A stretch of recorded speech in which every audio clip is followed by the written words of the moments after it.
I just want to make sure that kids feel comfortable, man. I want my classroom to be an experience, but I want to treat my students like they're working at Google, man. Like, so if you're hungry, there's something to eat, right? It's a nice, comfortable environment that's productive for learning, man. And I think that $500 a month is worth it to me, man, because I'm investing in the future, man. If somebody can like find some hope, like in a soup, a granola bar, or something to keep them going to school, like, man, then it's worth it to me. What's up, guys? Welcome back to another episode of the Lunch Table Podcast.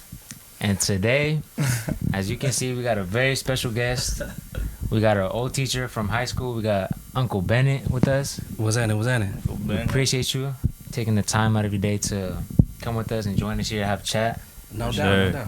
You know, get to know you better. Get to know the lifestyle of a teacher. You know, what it is like to teach. That teacher lifestyle, yeah, it's very important. So for those of you who don't know Uncle Bennett, once again, he is a teacher. Right now he's teaching where at? I'm teaching currently at Brinkowitz. It's a continuation school in Hayward Unified. All right. So, but a lot of people watching will recognize Mr. Bennett. You know, he was a legend at SLZ in the flesh. Nah, but for real, I think so. I think so. But yeah, we just want to, you know, it's been a while. We graduated 2019, so that was the last time we personally saw you. Yeah. So we just want to know how's it been? How you been doing throughout those years we haven't seen? It's just a little catch up. Yeah, nah, man, I've been doing okay. I do miss SLZ. Like when I drive by, but then it tore down my portable, man. Man, they tore down the portable. I had some good times, especially with y'all, man. And I've been doing okay, man. And like for you two brothers in particular, man, I just want to say salute, man. Like, appreciate it. I have been following y'all on Instagram, man, and it's just dope to see y'all sort of transform and become the adults and the men that y'all becoming, blood. And I know your pops passed away, blood, so I just want to say my condolences and love and respect for you, man. I appreciate that. And just seeing you with your transformation, with the running and like the motivation, blood, man, it's dope, man. And I'm glad to see y'all doing your thing, man. You too, man, like with your body transformation, blood, like Thank you. I just want to say salute, man, and it's been dope seeing y'all progress, man. Appreciate that, Bennett. That's also one thing that, like, you know, like that's very rare when a teacher like follows you back on social media or has a social media in general. Yeah. And it's probably you're the only teacher I ever, you know, like followed and then had followed back. So like, what was it like? Do you do that a lot? Do you try to follow back all your students or what's the deal with that? Or what?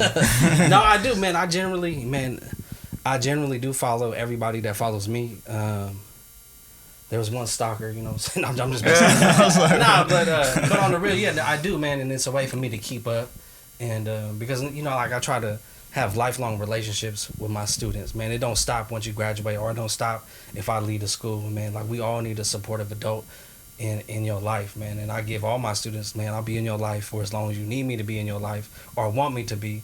And it's dope, man. It's just a way to maintain contact and see y'all grow and progress. Mm-hmm. And but yeah, and anybody out there that was my former student, and you didn't mess with me or I rubbed you the wrong way, I do want to apologize. You know, I'm human. I make mistakes. Nah, that's what's up. But you know, but my goal is to always consistently get better. But yeah. So there's no kids you don't like? No, I like all the students, man. But it's just at different stages in people's life. You know, I ain't for everybody at some particular times. You know what I'm saying? Yeah, it makes sense. I think it's we should take it back to the beginning for you. Yeah. You know, what inspired you to become a teacher? I remember. I think you might have told us this in class one time. I did. Yeah. But if you could just, you know, remind us all again. Yeah, man. So what inspired me to become a teacher was my own experience in school. You know, so my father, who was a biker like me, good dude, man, but you know, he had a horrible end to his life, like really horrible, blood. And it was on the news. It was in the newspapers, and when on the news they said my name, they said my mama's name, my sister's name, and stuff like that. And it's very stigmatizing, blood. It ain't like today when motherfuckers where they like, you know, rest in peace, like, you know, something tragic happened to your dad, and it's like it was like. You know, the school just let me down. All the adults in my life let me down, and I'll never forget, you know, that feeling that I had when, you know, when I was a young person in school, when motherfuckers was just worried about, the assignment, like some motherfucking world history or some bullshit, right? And I'm dealing with a death, you know, and somebody who was hella special to me. And I never forgot that, man. And then, but, you know, high school was very, very challenging for me. And my mom ended up passing away, man. Before she passed away, she made me promise, like, I would go to college one day. And I said, yeah, Mom, I'm going to go to college, because I thought that's what she wanted to hear. But it haunted me, man. So I ended up going to college, and then based on those experiences, I was like, you know what? I'm going to be a teacher, blood. And it's the best decision I ever made, man, because I would do the job for free. If they wasn't even paying me, I would still show up, blood. I would hustle at night. I would do toes. I would do whatever, man. It's the best job, man. I encourage y'all, man, to think about it, because we need a lot more teachers, right? Especially real people that to become teachers. Yeah. But to sum it all up, I became a teacher to be the type of teacher I never had growing up, and that I needed when I was a young person. I'm old, blood, and I'm 41. And if you look on my arm, you see the tattoo of my father's death that I just talked about. But it was 30 years ago today, man. So 11/3/1992, man. So today is usually like a really rough day for me, and I was like, nah, blood, I'm coming to this podcast, man. Appreciate it. But yeah, 30 years ago today, man. That means a lot, you know, you took the time. Yeah, and I don't believe in coincidences, so the fact that it's today, I don't know. Yeah, you know, meant to be. Appreciate that. No doubt, man. One of the things that you do before every class, you have what's it, like a motto. The health per pledge. se. Yeah. Like our yeah. What got you to do that? What's the health pledge? I didn't have his class. So let's talk about this. Talk about it. So we start off with a unity clap, which is sort of like, you know, originated from the United Farm Worker Struggle. I'll do it. What's up? He wants to do it. You want to do the health pledge? Yeah, we'll do it. Did y'all remember it though? I remember the clapping. That's it. I'll be honest. No, so we clap, you know, in unison, and then sort of slowly gets louder and louder. Yeah. Which is sort of like symbolic of just life in general. You keep building and building and building, but then you know, we would say it, but it's something that means a lot to me, and it's just a way for me to plant seeds in your subconscious mind. Because in my culture, we believe, man, if you plant a seed, it turns into something eventually, right? And you know, you just have to look on your phone, the news, like we're surrounded by negativity, and being planted seeds of self-doubt, self-hate, all this stuff, man. So it's just a way for me to plant seeds in your subconscious mind, man. And it means a lot to me and other people. And then one of my SLZ students, man, sent me a tattoo, blood. He got it tattooed on his. Oh, you see that? Yeah. It's dope. It was my folks, Axel, blood. He's living in Mexico right now, but he got a tattooed on his arm. And that's like number 4 students that got a tattooed on him, man. So that's fire. So, you know, it just means something to some people, man. It means something to me. Y'all It's was a way missing out, to sort man. of set the tone. Y'all was missing out. It's a way to set the tone, get our mind right, and let you know that class started. Yeah. But also, you know, remind us like what we're trying to do, what we're trying to accomplish. I don't know if you remember, but even one of your former students, on the day of graduation, I don't know you guys remember too, but she said it. Or like vocalized it on the day of graduation. Oh, on stage? Yeah. And the whole like all your students were saying it too. Yeah, I remember that, but that was touching, man. Like like that was hella touching, and I'll never forget that. Yeah, so that's how much you like meant to everybody. You know? Had an impact. Yeah, nah, man. I do miss the SLZ, man. I do miss the students there, man. I just wish that the district wasn't a broke ass district. Like, but I got laid off, and like it was just hella uncertain, right? And but man, if things would have went right, man, I would have still been in that portable, rocking it out, man. Now you would have been rocking that new little thing they got there. Yeah. It's like prefabrication something. I don't know. It looks good though. It does. Yeah. It does. Hopefully it has AC. It's always when like. When you know, like you leave, or I'm like, why they didn't do that for us, you know? Yeah, no, that's what it is. Investing money into the buildings and stuff. That's all good. I wanted to ask about the hold up, I'm drawing a blank here. But Angel, I think you should ask your question about. All right, a question that I have is I didn't have your class, but I knew you used to give out snacks prior to the classes. And why would you do that? And like, how much like of your own personal money? Because I'm assuming it was from your own personal money went into that. It is, man. It's like literally, man. I ride motorcycles. If I didn't provide snacks for students, I could have a nice CVO, which is like the most expensive Harley, or I could have a nice Mercedes, whatever. But I average like about $500 of my own money each month just in snacks. And the reason I do it is because it provides material hope, man. And we know in the Bay Area and all over, man, folks struggle with food insecurity, and I get to know all my students individually, but I want to provide it for everybody. So if you need it, it's there, no questions asked. Yeah, because I've had a lot of experiences, man, right here in the Bay Area with young people that I've taught that have been in extreme poverty, hunger situations. I've gone to grocery stores and bought groceries, tennis shoes, just life supplies for kids, man. So I just want to make sure that kids feel comfortable, man. I want my classroom to be an experience, but I want to treat my students like they're working at Google, man. Like, so if you're hungry, there's something to eat, right? It's a nice, comfortable environment that's productive for learning, man. And I think that $500 a month is worth it to me, man, because I'm investing in the future, man. If somebody can like find some hope, like in a soup, a granola bar, or something to keep them going to school, like, man, then it's worth it to me. No, for sure, because I do remember I would grab some. Same. Probably not every day, but I would be like, oh, let me go in today, you know. Yeah. But the part that I would see is that the part that was kind of cool to me was that I mean you would bring snacks, right?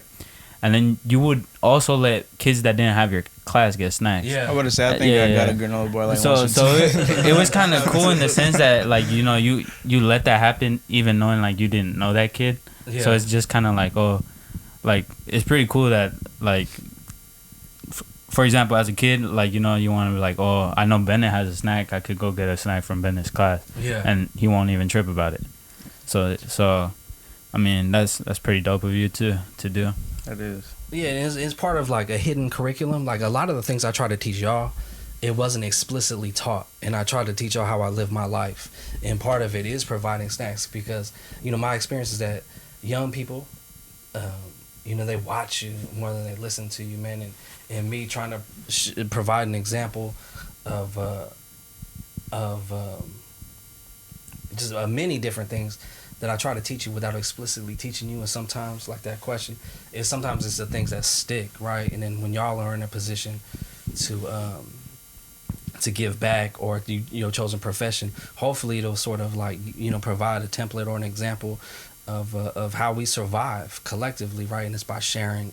And if you have resources and somebody else doesn't, man, we share, right? But which is sort of counter to sort of the dominant culture, which is like this is mine, F you, right? This is my $500. This is mine, whatever. No, it's like I try to model sharing, right? And caring and thinking about other people who may be in a tough spot.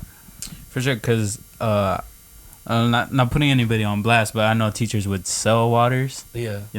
I ain't never sold nothing. Exactly. No, that's what I'm saying. But like that just goes to show you there's two different like sides of it, right? Absolutely. You were giving snacks for the F, and then there was teachers selling kids. Yeah, like, oh, you want water? $1. I'm like, damn. That's crazy. They would come up. They said them, that's come up. Yeah, exactly. Someone had them for 50 cents. You imagine how much? You imagine how much Bennett would have been making if he was selling the snacks? Nah, but that just goes to show you what kind of person Bennett is, and a lot of people for sure like are grateful for that, including me. For sure, man.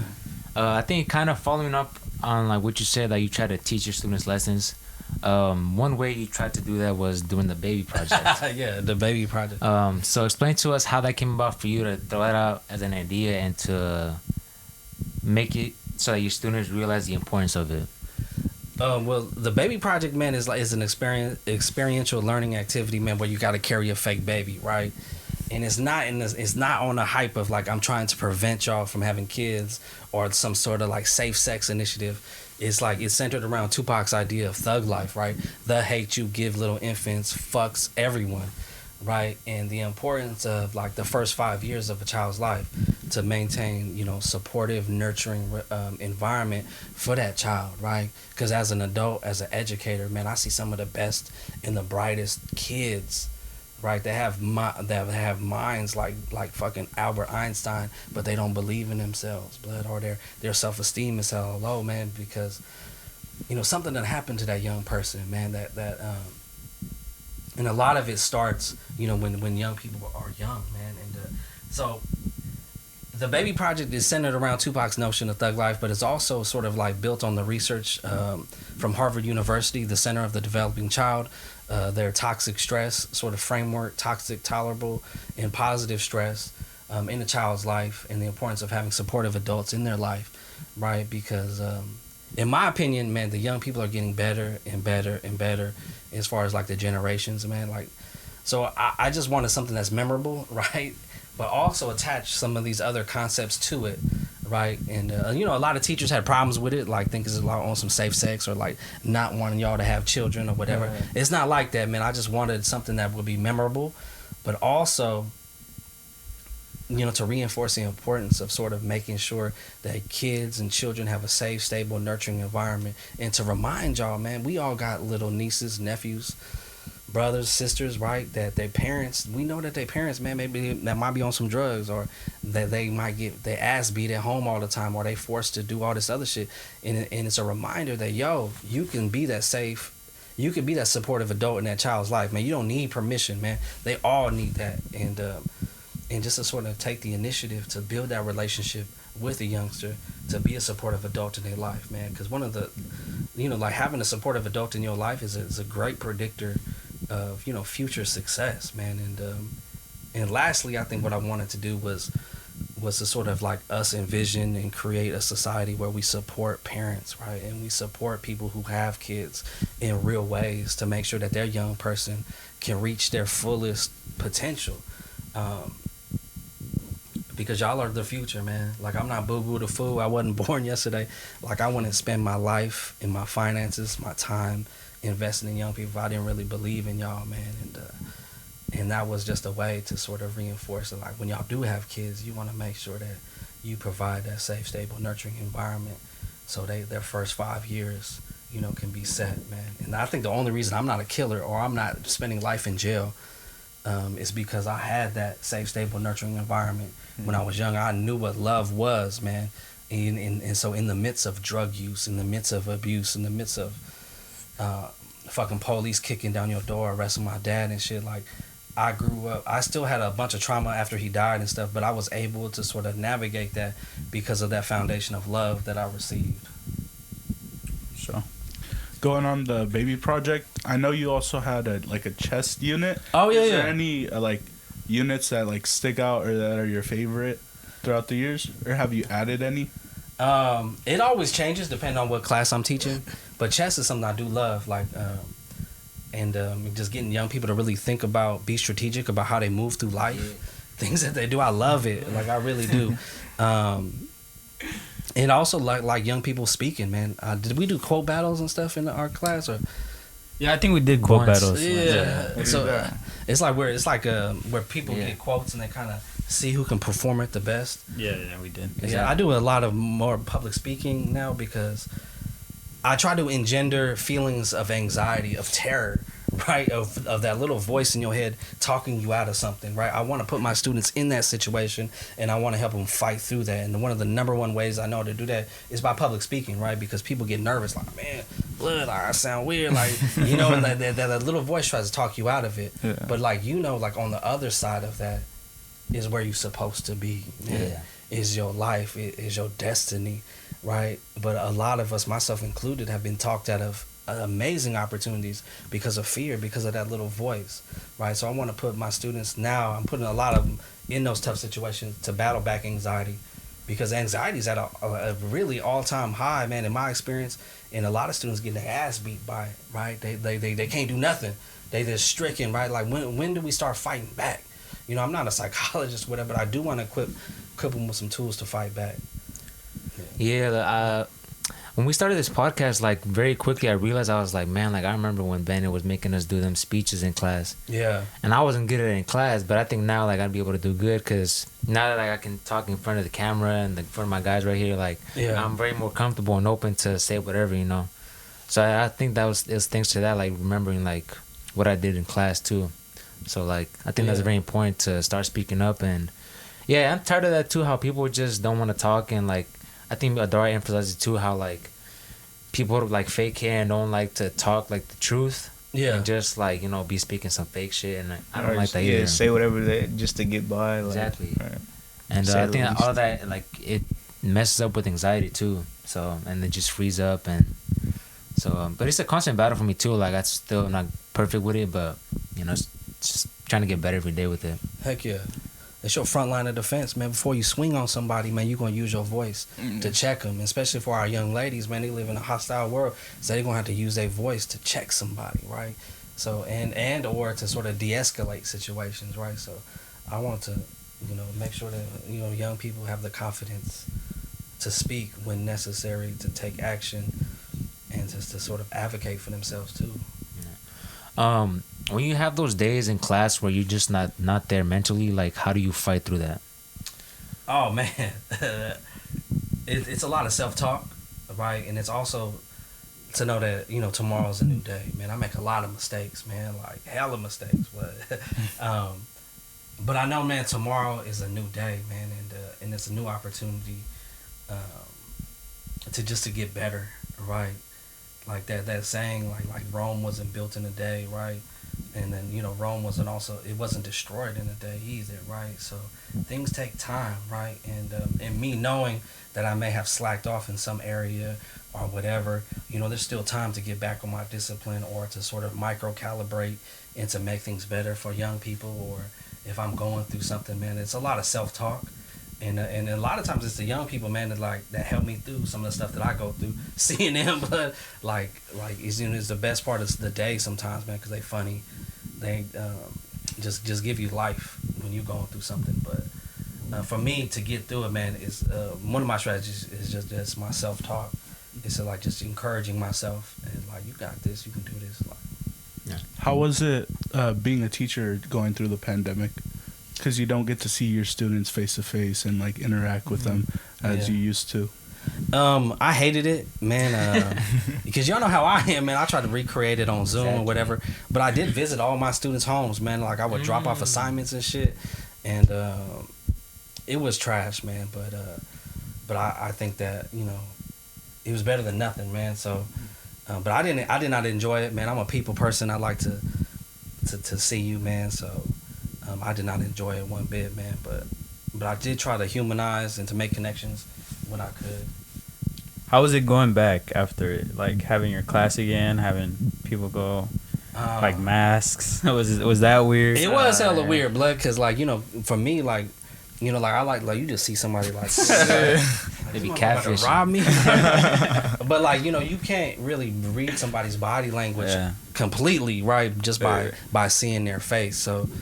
by seeing their eyes and the mask. So it was hard for me because I like, you know, reading people's body language and understanding if they're receiving what I'm presenting. Yeah. We be talking about them, like, you could tell, like, a lot of people through their eyes, like, how they're speaking and everything. Posture. Probably, Mr. Bennett was probably like, they ever, like, hit you with the fuck you under the mask? Hey, they might have, man. But yeah, no, I didn't like it, man. And, but it was dope to be back. But I was hella excited, man. Like, because I want to have an experience for them, man. Like, I want to. And then you're unable to do that in Zoom, man. So. Yeah. How are the school meetings? Like, are they, like, as painful as a lot of teachers say? Like, oh, it's boring and whatnot. Oh, with the other teachers? Yeah. In general, I don't really know the school meeting stuff. Like, I don't know how they go. Yeah, they are pretty boring, man. Adults are like the worst part of working in education.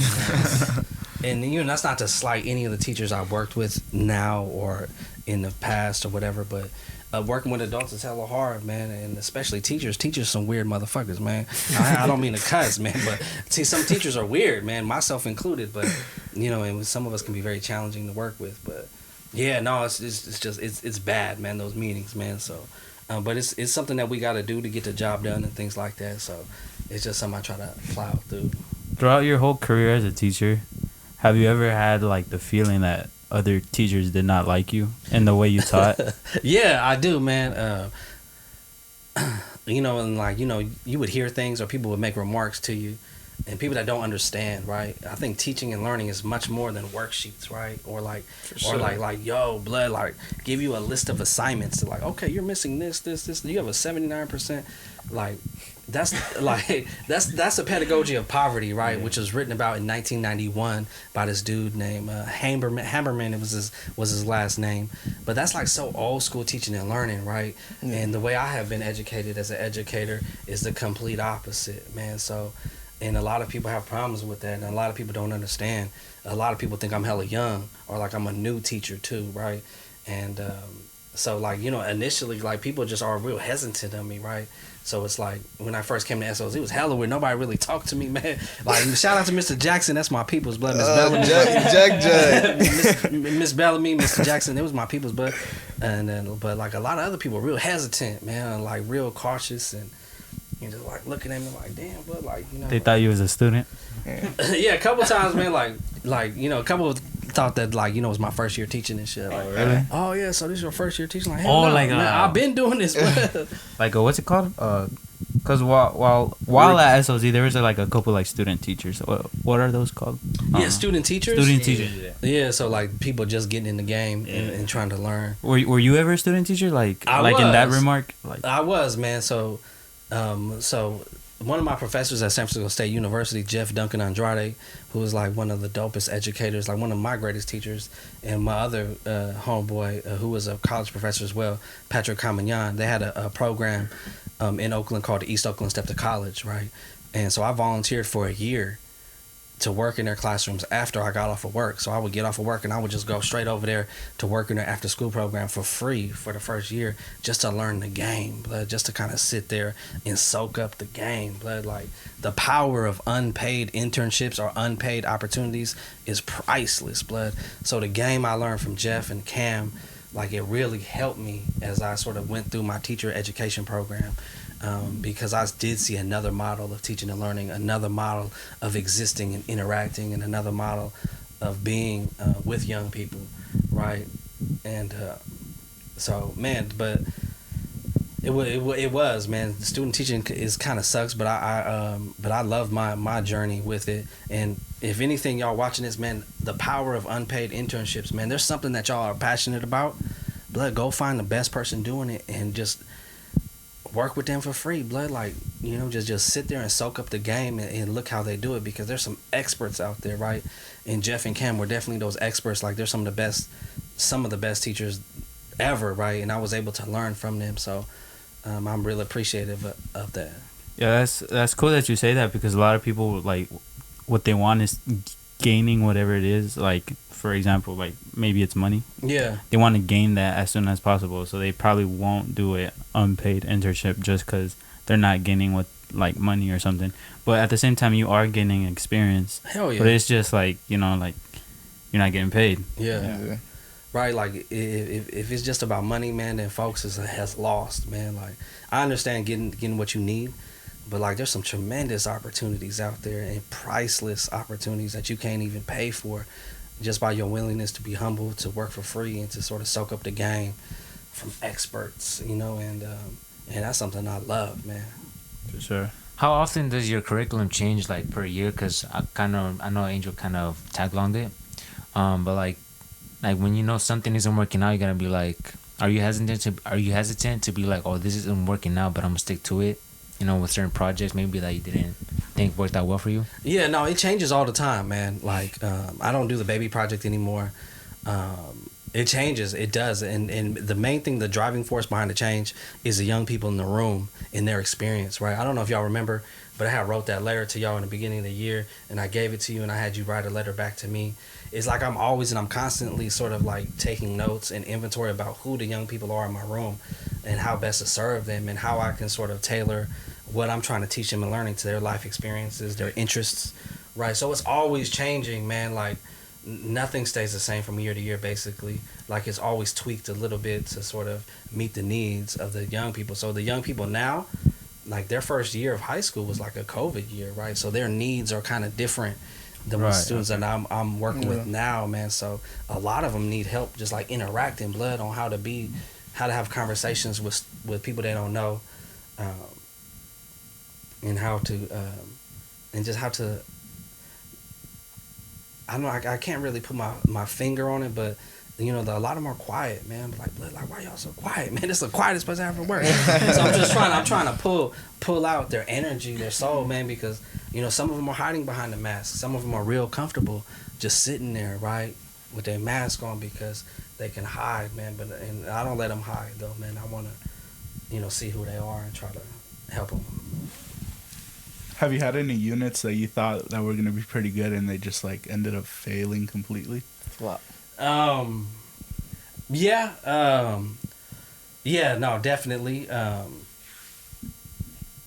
But I think those are the best times though, man. Like, like when it fails, it gives me an opportunity to reflect on what I need to do better, and what I need to do to engage young people, because it's very rare. Like, like I have, very rarely will a student resist what I'm asking them to do, blood. Like, so, but when I do my reflections and ask them what worked and what didn't work, things like that, there are some times like, damn, man, I really fucked that one up.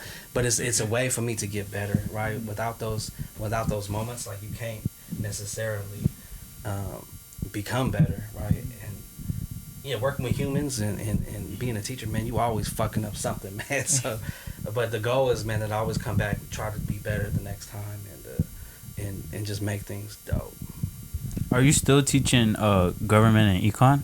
I am. Like, this is my first year back teaching Gov Econ. What were you doing before that? Like, what were you teaching? Before Gov Econ, I was teaching like ethnic studies. I was teaching ethnic studies, public health, speech and debate, things like that. So it's always been something more along the lines of like, what would you call them, or like, group that all together. What would you group that all together? All of those classes? How would I group it? Like, with my teaching style? Yeah, like, what would you call that? Like, ethnic studies, gov econ, like that. I feel like all of that has to do with like community and life in a sense. So that's what I would label it as. But what would you label that as? I like that community and life. Like, man, I don't know. That's a really good question. Like, if I had to... Man, I don't know. That's a really good question, but something along the lines of humanizing, community, life, right? Life strategies, life skills. Because it's such like a, you have me as a teacher, man. It's gonna be a non-traditional classroom environment, for sure. But that's a really good question. Because you could be a math teacher and that's math. Yeah. You could be a science teacher and that's science, but like, what you've done is more of a, again, community type, just being a human being type, Yeah. So, what prompted you to go that way instead of math, art, science? Like, my wife is a math teacher. Shout out to my wife. She has a difficult job, but I think, man, it's just studying just human beings, man, and some of our victories, some of our challenges, because like, if you do study history, man, I try to model it, right? There have been like tremendous acts of kindness, like people looking out for other people, right? And there's this hyper focus on like wars and like some dumb shit, bro. But like, there are instances of many instances, because we all would not be here if somebody didn't hold the back door open, or somebody make tremendous sacrifices for us to be where we are today, man, and that human sacrifice, and it's something I wanted to model with how I live my life, and also highlight, right, that you can get through anything with like the supportive community, having people there that are going to celebrate you in times of need or in times of victory, challenge you when you need to be challenged, but also hold you accountable, because we can get through anything, right, with the supportive community. And I think, are you still teaching 12th grade? Or? Yeah, 12th and 13th. Would your teaching style change if, let's say, you were teaching like 6th grade or 5th grade per se? I don't know. I would probably be way more energetic. Like, well, I'm kind of energetic in the classroom, but I don't know. Like, I've taught elementary school. I loved it too, man. Elementary school is dope, man. But I think it would be the same, man. It would like it would be probably the exact same. I feel like elementary school would be a little bit easier, just because high school, you're a young adult transitioning to adult, so there's still a lot to learn. You're a kid, in elementary school, you don't really have nothing to worry about. Yeah. So, I mean, I said easier, but it's just, I don't know. I would say the complete opposite, in my opinion. I feel like it would be more responsibility on Bennett, because kind of what he said in the beginning, to like, the younger you are, it's kind of like you being more developed. So he kind of has more responsibility to make sure they like get something more important off of him rather than as a young adult. If that makes sense. Yeah, like when I was working there, man, it was the one thing, like, it's both, right? And one of the things, like, one of the kids, man, was real emotional. He was like, "Mr. Ben, are you my dad?" And I was like, "Oh shit!" Like, I swear to God, man, I was like, "Man, no, I'm not your dad, man, but I got a lot of love for you, man." But one thing, like, in my elementary school kids that's different than high school kids, is they don't hide their love. Like, right. They got love for you, and they'll let you know, man. And that's one thing that I really, really loved. And but they don't give their love away for free either. Just like high school students, man, like, you really got to show them that you're a real one and you got their back. And but they don't hide it. Like, when you get to high school, you young adult, man, like, motherfucker can fuck with you and love you, but like sometimes they won't even let you know. But like, too cool, right? Yeah. But younger grades, but they can't hide it, man. So that's but it's emotional too, though, man. Like, you see some of their parents come, motherfuckers all spun out and shit, blood, like picking up their kids, and you just kind of feel for them and shit, like, blood, damn. But the opposite is true too, man. You see some people that got like amazing parents and are supportive and love, but like, you just see, man, the young people, man, some of them are socialized that the world is a dangerous place, man, and at a young age, and they approach things, right? And other young kids, like, you see them being socialized and raised that, like, the world is full of opportunities, and like, this is dope, and just like the coming together of that, like, it's pretty deep, man, and it's hard, man. So shout out to all the elementary school teachers, man, because y'all do God's work. So kind of taking away a little bit off from school. So school is like a 9-10 month type of year, right? Yeah. And then you have that 2 summer window. Yeah. How do you spend it? That little break that you get. Like, I have my own motorcycle towing business. So if you ever need a motorcycle towed, let me know. I got you. If you my former student, man, like, I got you for free. As long as you ain't got me going hella far. But, like, I'm all the way in Stockton. like, I'm broke down, but like, but yeah, I have my motorcycle towing business. I love motorcycles, man. So like, I was socialized to ride motorcycles from my dad, and at a young age, man, like, I got a motorcycle. So I spent a lot of time riding motorcycles.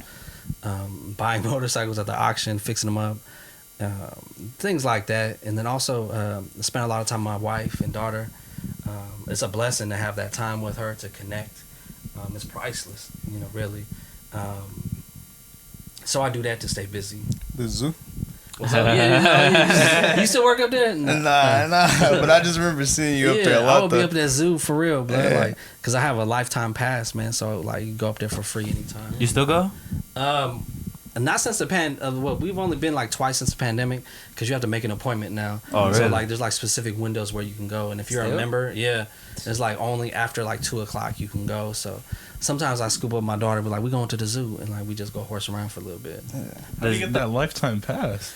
Well, like, like the year before my dad died, man, we was at the zoo. And then one of the elephants, his name was Smokey, man. So it was like mating season. I'm being serious, but so it was mating season, right? So Smokey was tripping. Smokey was going down. Yeah, no, and he killed his trainer. So he stomped on him. Yeah, I'll never forget it. Like, that image in my head. And dude was. Oh, you seen it? Yeah. So dude just got trampled, and he was just laying in there all fucked up, getting stepped on by like a couple 1,000-pound elephant. And my pops jumped down there, jumped into the cage, and grabbed him out, while everybody else was just looking, man. So because of that, we got lifetime passes. Damn, that's crazy. Yeah, so like, I just remember like his rib cage and shit was just so fucked up. Like, they started doing CPR on him, and like, it was just expanding and expanding and expanding, because it was just all crushed, man. You teach your kids CPR, right? Or I saw something on your story the other day. Yeah. Oh, when did you start doing that, or have you been doing that? I have been doing that. I did it at Castlemont at the Public Health Community Health Equity Academy, but I also do it now in my advisory classes, because like several times, like, I just remember one of my students like sending me a text one time, he was like, yo, man, I just want to say thank you, man, because you, like, you know, you helped save my little brother's life, because I taught him how to save somebody if they're choking. And then like a couple weeks ago, the Heimlich. Yeah, the back blows and the chest thrusts and things like that. And then Mookie sent me if Mookie, you see this, thank you for sending it to me, because but she sent me a screenshot or like just a message like, yo, somebody was having a seizure on the bus, and I was able to help the woman, and she had kids there, and because I taught them the first aid how to help somebody with a seizure. It's just important, man. Somebody gets shot, like, you want to know some of the basic life support stuff until EMS can get there, blood. And like, we live in a crazy ass motherfucking environment, blood, where things can happen all the time. So I want to make sure that people know and have those skills, man. Like, heart disease is one of the leading causes of death, right? And if the fact that, like, if you know the skills, you can keep somebody alive until emergency personnel gets there, man, it's something that I want people to have the confidence to do, right? Because when you're doing CPR, you pumping on their chest, like, you are literally their heartbeat, man. You are circulating the oxygenated blood throughout their body, right, until somebody gets there, man. So I just want somebody to have the confidence to save somebody's life if they need to. Or for sure. Yeah, I think that's good too, because kind of going back to when we talked about like anxiety and stuff. Yeah. They just say you never know what could happen, right? Like if someone were to have a need CPR right now, like, you know how to do it, right? But they just say no one knows how to do it. We're all just gonna be frozen, not knowing what to do and just panicking, right? But thankfully, you're teaching your students something good of that nature. Heck yeah, no, because the odds are, man, something's gonna happen, and I just want them to, like, okay, man, I'm prepared for this, like, okay, I can do it. And especially, like, if you go to the gym, like, you see AEDs everywhere, man. The automated external defibrillators, they're everywhere. Safeway, right? Everywhere. And, like, those things are so smart, man. Like, I want you to have the confidence to use one, right? Those are the things you go, clear, right? But they have them everywhere, right? And just hooking one of those up to somebody and having them read their pulse, right? Those things are really smart. And they'll tell you what to do. Like, if it needs a shock, it'll shock them and tell you to step away. But I want people to have confidence in using those too, because they're ubiquitous, man. Like, everywhere you turn, you'll see an AED. For sure. Do you still like to go fishing a lot? I do, man. Like, I love fishing, man. Lake Chabot, man, is a hidden gem, man. They got big ass fish in there, bass, catfish. So I love bass fishing. I love catfishing. I love fishing with my daughter, man. It's something I can't explain, man. Just us out there and fishing and just talking and looking at the water and explaining things to her. And like, we was dissecting some squid the other day. Like, she was out there with her knife and stuff, and like she took out the eyeballs and like was like, "Man, look at this, daddy." So like, I love fishing, man, and I think it takes us back to like a primal time, like, when we're like hunter gatherers and like getting our food. And it's also strategy, man. So all my fishermen out there, man, like, you want to think like a fish, man. Specifically the species that you're hunting for, man. So if I was a bass, where would I be? If I was a catfish, and like, you want to look at the water and just like really use your mind to sort of like figure out where you think the best places would be, man. And I try to do that. I try to put myself in those situations. And it's hella fun to me. Yeah, it's something I try to or want to get into at some point, because it seems very peaceful. Yeah. Just, sitting there, being at peace seems very calming. Yeah, not a bad way to spend afternoon, man. You're in nature, surrounded by water, right? Like, with some people that you mess with. Like, it is really relaxing. Yeah. You say you take your daughter to fish. Is there any other, like, things you guys share, like, or like, you know what I mean? Like a bonding moment? Yeah, like simulators other than fishing. We like to play Uno, right? If you play with my daughter, man, she cheats, blood. Like, so she always going like, let me shuffle the deck. And she like, try to like cheat. She gets the draw forward. Right? Yeah, that's what she does, man. So she also riding motorcycles. She has an electric motorcycle. So like, cool. I'm getting her into that. But we had a bad crash the other day, man. So I'm trying to teach her about, like, just because you fall, she wants to give it up, man. So... but I would like drive that to school, pick her up, and we'd just be like thugging around on it. But we had a bad accident, not bad accident, but pretty scary. And so I'm trying to get her back into that.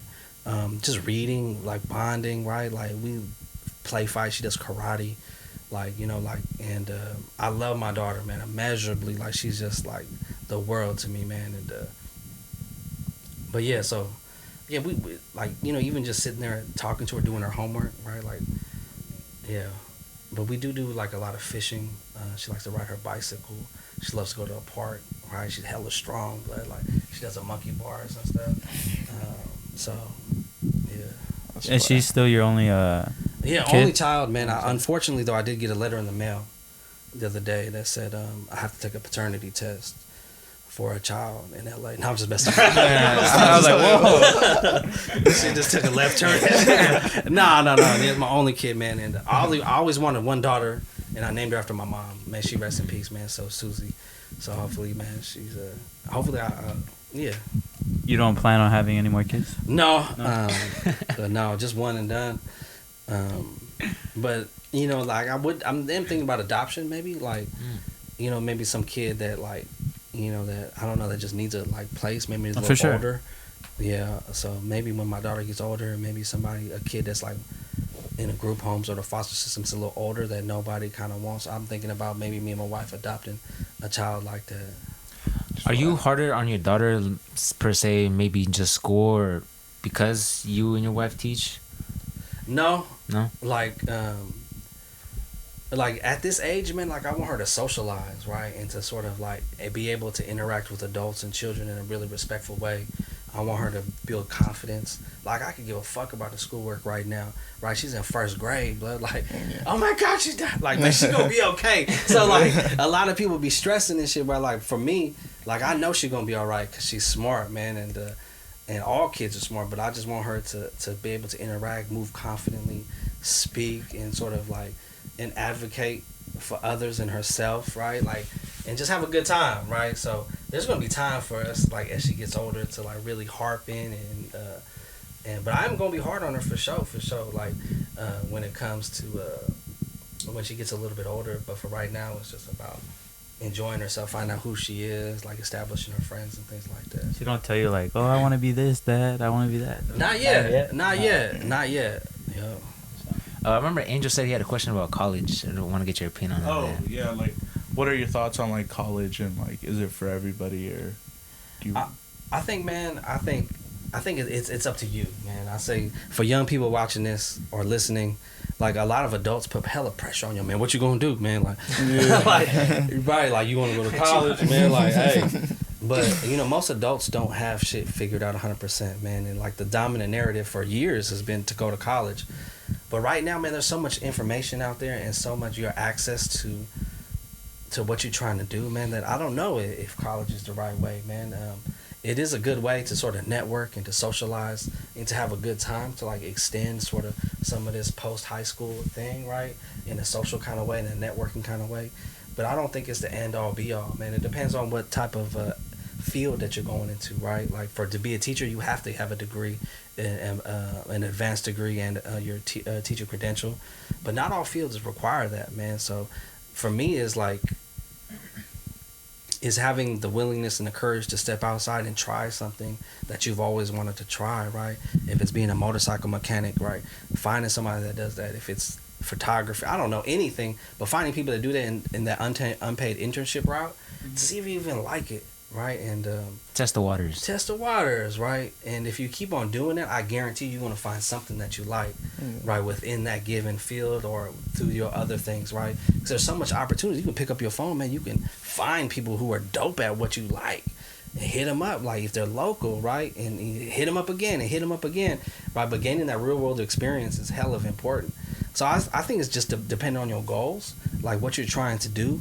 But why are you still young? Like, how old are y'all now? Like, 21. Oh, yeah, we're all 21. Shit, man, blood, man. Like, this is supposed to be the best years of your life, blood. Like, don't, social media will fool you, blood. Like, oh, you supposed to have this by now. Man, fuck that. Right? Like, your key to happiness is like, blood, like, all y'all have like a 1-bedroom apartment together. Y'all like have some cheap ass rent, right? Like, and y'all out there experiencing life, blood, and like figuring out what you're trying to do and being productive, right? Because like, man, like if I had to do over again, that's what something I would have probably done. Blood is like, because those stress-free days, man, and you just like bonding with your partners and really exploring and getting out there and trying to figure out what you want to do is dope, man. I didn't start going to college till I was 26 years old. It's never too late though. It ain't never too late. That's how I see college. Yeah. They're like, oh, is college worth it? I'm like, could be, you know. You could you could go to college when you're 30, 40. It don't matter, you know. Yeah. So, and I always think, this is how I think about it. Like, you can't take back the years you've already lived, right? You can't go back in time. So like, you know, have a good time while you can, and then once, you know, like, okay, I've had enough of the fun or whatever you want to call it. Yeah. You go into that. It's never too late for college.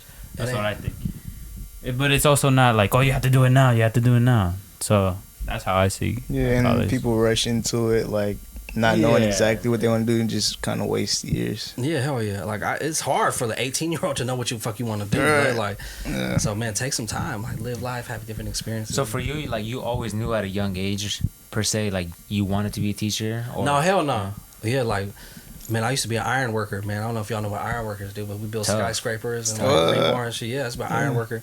That's you get paid hella good. It was decent, man. Hella good. But nah, man, it's just reflecting on some of my most painful experiences is what drove me to that, man. And I think like some of the, like I'll just say this, man, some of the most fucked up shit that I've been through as a young person turned out to be the best things that ever happened to me, right?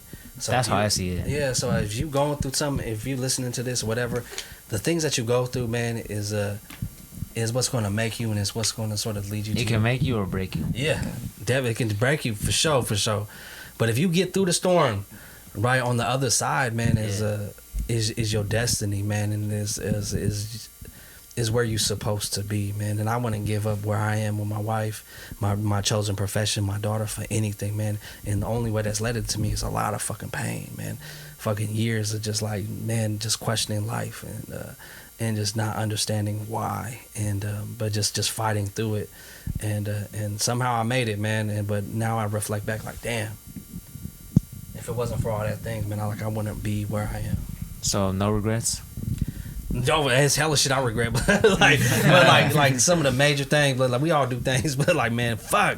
But no, I have hella regrets, to be honest. But as far as like the major life events that have happened that I have no control over, that were horrible, like turned out to be the best things for me, right? Like some young people that go through things, like you have the winning fucking lottery ticket, man. It's sitting in your back pocket. Because most of the world is soft blood, like they break and people can't handle shit. And if you're able to sort of survive the storm at a young age and understand your value and who you are, man, you unstoppable, unfuckwittable, and able to achieve your goals, man. So if anyone has any other questions with that, I want to end it on a good note. Okay. Fantasy football. Oh shit! Hey, where's Raul at, man? Hey, shout out to my partner, the One Punch Man, for the tour, man. Thank you, blood. You saved my season. That's how cool we are with Bennett. So Ramon right here is the commissioner. Yeah, shout out to the commission, man. We got a 10-man league, and we cool with Bennett, man. So you know, we got a little league going on. Yeah, I wanted to talk about that real quick because that just goes to show you. I was looking for people to join the fantasy league, and then I did not expect Mr. Bennett to be like, hey, I want to join it, you know. So I was like, oh shit, Bennett wants to join. And then he's actually coming back, you know. He's actually I'm bouncing back a little bit. He's bouncing back. Yeah. That whole league is kind of like it's close. It's close, so no one's out yet. Yeah. It's going to come down to the wire, man, because we all have very similar records right now. So it's 4 of us, I think, or like 5 that got the same record. 4-4, yeah. I'm 4-4. But yeah, man, Raul, man, thank you, homie, man. I appreciate you. I'm gonna get you a Christmas present, hey, man, because I messed up because my quarterback, blood, like you got Russell Wilson. I really thought Russell. I had a stack of Russell Wilson and Cortland Sutton. Come on, man. Like, at the beginning of the year, I thought I was gonna do damage with that, but nah, man, it was a bad move. No, but you know, that just goes to show how cool Mr. Bennett is. You know, we've talked about the things he's done in school, what he does outside of school. You know, we really appreciate your time here, Mr. Bennett. You know, it means a lot to us. Sure. Maybe we'll have you on a couple more times in the future. Whenever you're down. But this has been the Lunch Table Podcast. Thank you guys for joining. Thank you for watching. For sure.